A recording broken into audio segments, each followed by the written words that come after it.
تیار کر بھی لیا ہے، بس دفن کرنے کی دیر ہے۔ کہ تجھے کیسے پتا چلا کہ یہ اس کا جنازہ ہے اور دفن کرنا ہے؟ کہ اس قبرستان میں میں نے قبر خریدی ہوئی تھی، رات کو سو رہا تھا، حسین خواب میں آئے اور کہنے لگے اے جوان، حسین تجھ سے کچھ مانگنا چاہتے ہیں۔ میں نے کہا مولا آپ پہ جان قربان کیا چاہیے؟ کہ حسین کو ایک قبر دو گے؟ جو تم نے قبر خریدی ہے فلاں قبرستان میں۔ میں نے کہا مولا آپ کی قبر تو کربلا میں ہے، آپ کو قبر کی کیا ضرورت؟ فرمایا نہیں، میرا ایک فرزند، میرا ایک بیٹا، میرا ایک چاہنے والا آ رہا ہے، حسین اس کے لیے قبر تم سے لینا چاہتے ہیں۔ فرمایا اگر یہ قبر مجھے دو گے تو حسین تجھے قبر وادی السلام دے دیں گے۔ کہتا مولا سودا گھاٹے کا نہیں ہے، مولا وہ ایک اور امام نے فرمایا وہ حاج رسول ہے، حسین نے اسے حج کیا نہیں لیکن حسین نے اسے حاجی بنا دیا کہ اس کا جنازہ آنے والا ہے، ارے وہ میرا چاہنے والا ہے۔ تو میرے عزیز اگر یہ ڈیل کرو گے نا حسین بن علی کے ساتھ، یہ کردار بناؤ گے امام زین العابدین کے ساتھ، تو پھر نہ قبر کی پرواہ کرنا، نہ کفن کی پرواہ کرنا، نہ غسل کی پرواہ کرنا، خود حسین آئیں گے، تمہارے غسل کا بندوبست بھی کریں گے، تمہاری قبر کا بندوبست بھی کریں گے۔ پھر وہ موت نہیں ہے، پھر وہ خوف نہیں ہے، پھر وہ ملاقات علی کا نام ہے۔ پھر انسان ترستا ہے کہ مولا کب موت آئے اور کب میں علی کے چہرے کی زیارت کروں، کب وہ قبر کی پہلی رات آئے جس رات میں حسین ابن علی آئے۔ چھٹے راہ فرماتے ہیں عزادار جب شہادت کی راتیں آتی ہیں، ابھی تو رویا نہیں، تیری آنکھوں میں آنسو آئے نہیں، ابھی تو رونا چاہتا ہے۔ ذاکر نے مسائل پڑھے نہیں، وہ پڑھنا چاہتا ہے۔ فرمایا تم سب کے سروں کے پیچھے میری دادی زہرا کھڑی اور تم سب کے لیے دعا کے لیے ہاتھوں کو بلند کرتی ہے۔ میں کہوں گا کتنے خوش نصیب ہو آج سیدہ کی زبان پر تیرے لیے دعا، وہ بی بی جس کا ایک پہلو زخمی ہے لیکن وہ جگہ جگہ جاتی اپنے حسین کے عزاداروں کو سلام کرتی۔ آج اس مولا کی مجلس ہے جو 40 سال خون رویا ہے، جس کو ظالم رونے نہیں دیتے تھے، جب بھی اپنے بابا کا ماتم کرتے تھے کوئی ظالم تازیانہ مارتے تھے۔ کسی مومن نے کہا کہ مولانا بی بی سکینہ کو نہ تیر لگا، نہ نیزے لگا، نہ تلوار لگی، تو بی بی شہید کیسے ہو گئے؟ میں نے کہا اس ننھی سی بچی کو اپنے بھائی سجاد سے بڑا پیار تھا، جب بھی کوئی ظالم تازیانہ مارتا تھا بی بی خود کو سجاد کی پیٹھ پہ گرا کرتی تھی۔ اتنے تازیانے کھائے، اتنے تازیانے کھائے کہ تاب نہ لاتے ہوئے بی بی دنیا سے چلے۔ دلوں کو کربلا لے جاؤ، آج کی رات سلامی کی رات ہے۔ امام سجاد فرماتے ہیں مومن جتنا میرے بابا کو سلام کر سکتے سلام کرو۔ یہاں تک فرمائے عاشورہ کے دن ایک دوسرے کو سلام کرنے سے پہلے میرے بابا کو سلام کرو۔ کہ مولا اتنا سلام کیوں؟ امام فرماتے کیونکہ عاشورہ کے دن لوگوں نے میرے بابا کو سلام نہیں کیا، ہم ترس گئے تھے ایک سلام کرے۔ کہ مولا سلام کیوں نہیں کیا؟ فرمایا کیونکہ سلام مسلمان کو دیا جاتا، انہوں نے میرے بابا کو مسلمان بھی نہیں سمجھا۔ یہ کڑی بہت پہلے سے چلی تھی، جب علی گھر میں آئے تو سیدہ نے کہا یا علی میں نے سنا ہے لوگ تجھے سلام نہیں کرتے۔ کہ زہرا سلام کی بات کرتی ہوں، میں سلام کرتا ہوں، علی کے سلام کا کوئی جواب نہیں دیتا۔ یہ مظلومیت اہل بیت ہے۔ تو آج زینب کی حسرت کو پورا کرو اور اتنا سلام کرو کہ حسین تیرے سلام کا جواب دے۔ یہ روایت بڑی ہے لیکن خلاصہ یہ ہے کہ معصوم فرماتے ہیں جب تو مجھے سلام کرتا میں تجھے جواب دیتا ہوں۔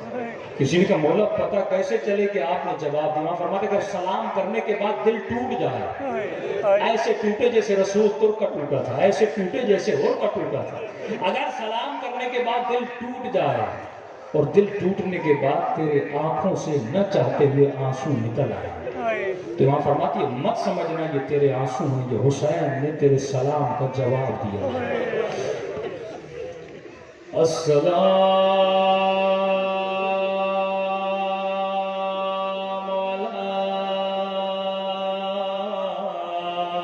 الحسين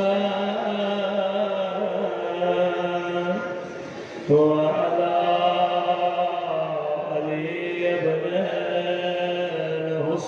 الحسين بلند آواز وعلى اولاد الحسين وعلى اصحاب مجمع بہت ہے آواز بہت کم ہے حسین کی صدا بلند ہونی چاہیے السلام علی الحسین وعلی علی ابن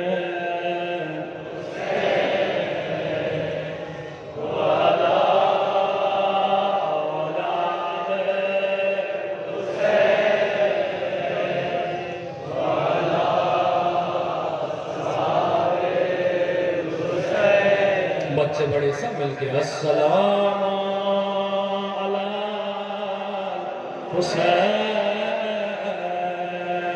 وعلی علی ابن الحسین وعلی اولاد الحسین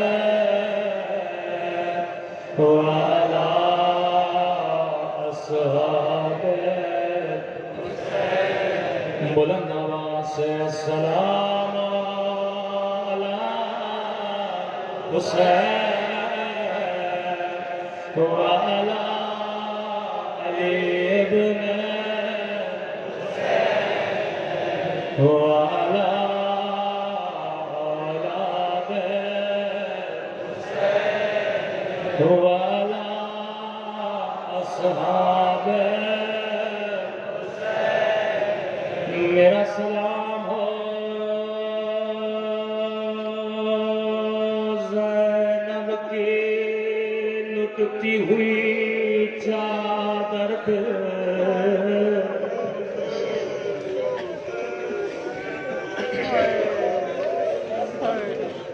میرا سلام ہو علی اصغر کی گردن پہ یہ سلام ہی رونے کے لیے کافی ہے میرا سلام ہو سکینہ کی زخمی کلاریوں پہ میرا سلام ہو ان زخمی پھٹے ہوئے ہونٹوں پہ وہ جن پہ یزید چھڑی مار رہا تھا میرا سلام ہو ان رخساروں پہ جن کا رنگ بدل رہا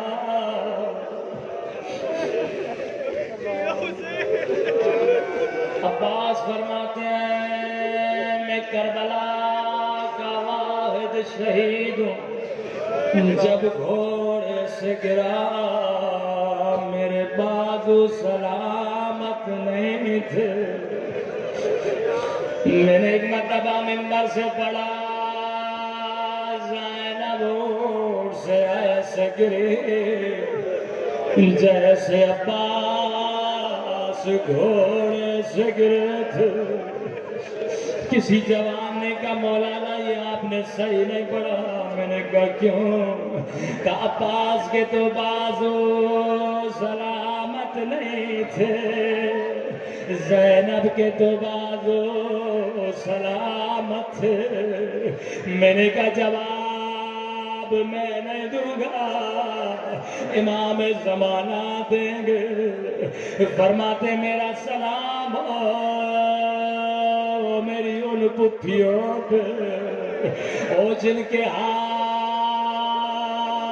ان کی گردن سبد تھے فرمایا شیعہ تو سن کے روتا ہے. تو نے سنا زینب کی چادر لٹی, تو برداشت نہ کر سکا, لیکن میں نے اپنی آنکھوں سے دیکھا ظالم میری سکینہ کو کیسے تماچے مار رہا تھا. جب بھی آنکھوں میں آنسو, سب سے پہلے میرے ظہور کی دعا کیا کرو.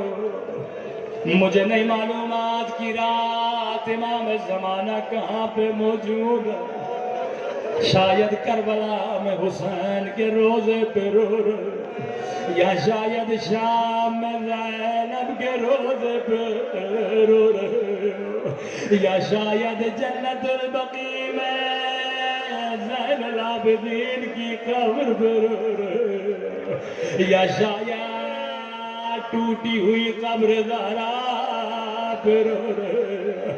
مجھے نہیں معلوم رو رو کے کیا دعا کر رہے. شاید دعا کر رہے ہو اماں زہرا, اماں زہرا دعا کرو. ماں کی دعا بیٹے کے حق میں قبول ہوتی ہے. اماں دعا کرو میرا ظہور ہو, میں او ظالم اس میں بدلا لوں, او جس نے میری زینب کی چادر چھینے, جس نے میرے بابا کے ہونٹوں پہ چھری مارے, او جس نے میرے زین العابدین کے ہاتھوں کو باندھا.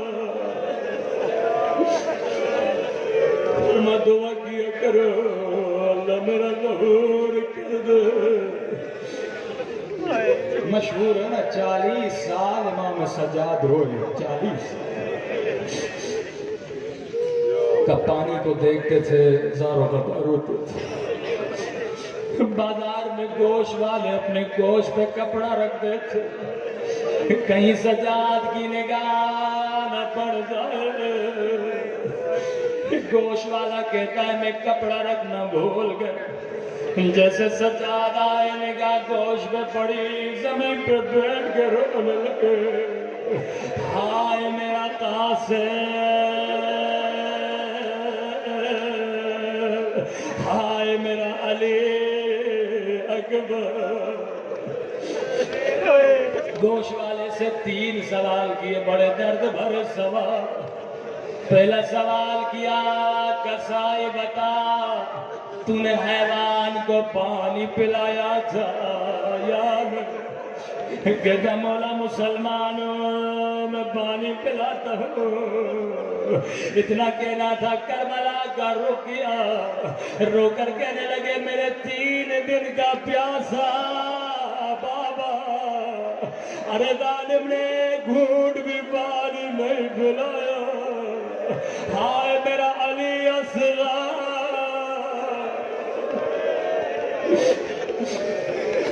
قصائی بھی زارو قطع اور رونے لگا کہ قصائی میرے دوسرے سوال کا جواب دے.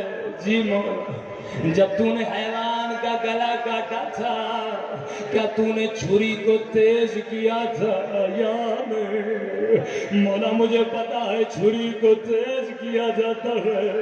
اتنا کہنا تھا, پھر کربلا کا رک کر کے رونے لگے. ارے ظالم نے خنجر کند سے میرے بابا کے گلے پہ 10 وار کیے تھے. جب پہلا وار کیا انبیاء موجود ہیں, اولیاء موجود ہیں, لیکن گردن کے کٹنے کو دیکھنے کی کسی میں ہمت نہیں. پہلا وار کیا رسول خدا نے کہا میں نہیں دیکھ سکتا. ظالم نے دوسرا وار کیا, ابراہیم نے کہا میں نہیں دیکھ سکتا. تیسرا وار کیا حسن نے کہا حسین میں نہیں دیکھ سکتا. یہاں وار چلتے رہے, انبیاء چلتے رہے. یہاں آخری وار کرنے سے پہلے علی نے کہا میں بھی نہیں دیکھ سکتا. حسین نے کہا سب مجھے چھوڑ کے چلے گئے. ایک مرتبہ کالے برقعے میں بی بی نے دامن پھیلا, حسین تیری ماں زہرا خنجر کند سے میرے بابا کا گلا کاٹ گیا۔ تیسرے سوال نے کسائی کو بہت رولا کہ کسائی یہ بتا جب تو حیوان کا گلا کاٹ رہا تھا یہ بتا کوئی اور حیوان دیکھ تو نہیں رہا تھا کہ مولا میں مسلمان ہوں حیوان کو حیوان کے سامنے ذبح نہیں کرتا۔ اتنا کہنا تھا رو کے کہنے لگے ہائے میری پٹھی زیادہ او 70 قدم سے دیکھ رہی تھی اور ظالم بابا کے سینے پہ سوار تھا۔ بڑے مظلوم تھے میرے مولا۔ مومن آتے تھے کہتے تھے مولا بیٹے کی شادی ہے، کہتے تھے تب تک نہیں آؤں گا جب تک تیری شادی علی اکبر کے مصائب نہ پڑے۔ شادی میں آتے تھے بیٹھتے تھے کہتے تھے جیسے علی اکبر کے مصائب ہوتے تھے رو کر کہتے تھے چراغوں کو بجھا دو، شاید کوئی بڑے علی اصغر کے مصائب میں رونے میں شرمائے۔ راوی کہتا ہے چراغوں کو بجھا دیتے تھے لیکن جب چراغ کھلتے تھے کہیں زین العابدین نظر نہیں آتے تھے۔ ادھر ادھر دیکھتے تھے کیا دیکھا امام دروازے پہ کھڑے، کہا میں اپنے اکبر پہ رونے والا کا استقبال کروں گا۔ جو امام دن رات روئے، امام کا صحابی ہے منہال، رو کر کہنے لگا مولا شہادت تو آپ کا ورثہ، مولا علی اکبر کا شہید ہونا آپ کا ورثہ۔ امام نے رو کر کہا منہال یعقوب کے پاس 7 بیٹے تھے لیکن ایک یوسف گم ہوا، یعقوب کی آنکھوں نے دیکھنا چھوڑ دیا۔ منہال کربلا میں میرے 18 یوسف مار گئے، منہال علی اکبر کا شہید ہونا میرا ورثہ ہے، منہال علی اصغر کے سینے علی اصغر کے گلے میں تیر لگنا میرا ورثہ ہے، لیکن منہال تو نے انصاف نہ کیا، ماؤں بہنوں کا شرابی کی دربار میں جانا، وہ سکینہ کے چہرے پہ تماچے لگنا۔